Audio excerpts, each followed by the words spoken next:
Guys আসসালামু আলাইকুম। আজকে আমরা আবার আসলাম। এই যে দেখেন এইখানে একটা বাচ্চা আর ওই যে লাল বাচ্চাটা, এই দুইটার অসুস্থ হয়েছে। আর একটা এই দুইটা অসুস্থ হয়ে গেছে। এই যে দেখেন ঠিক মতো হাঁটা চলা করতে পারতেছে না।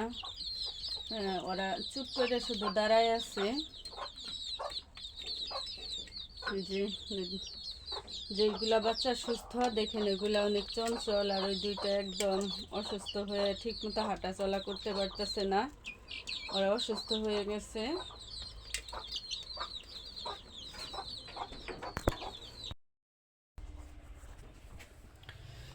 গাইস এই মুরগির বাচ্চার জন্য এই যে এক টুকরা পেঁয়াজ, এক টুকরা রসুন আর একটু কালিজিরা নিচ্ছি, কারণ ওরা ছোট, বেশি যদি দেয় ওরা খাইতে পারবে না। সেজন্য দুইটার জন্য এতটুকু দিলাম, দিয়ে বাইটে ওদের খাওয়াই দিব।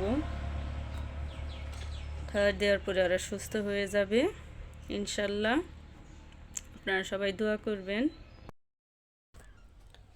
গাইস এই যে এতটুকু পরিমাণে হয়েছে, এই এতটুকু দুইটার মুখে উঠায় খাওয়াই দিতে হবে, কারণ এভাবে দিলে খাবে না।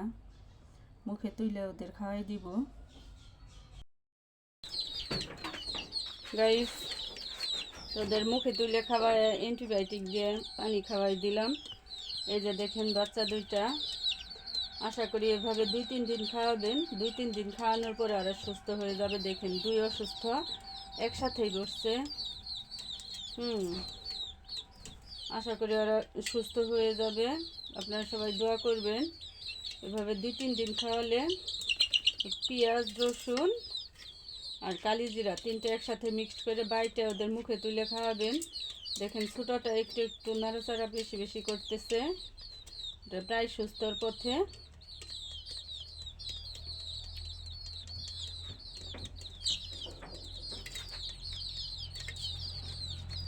করবেন আপনারা সবাই। চ্যানেলটি সাবস্ক্রাইব করে দিবেন, পেজটি ফলো দিয়ে দিবেন। আর সবাই ভালো থাকবেন। আল্লাহ হাফেজ।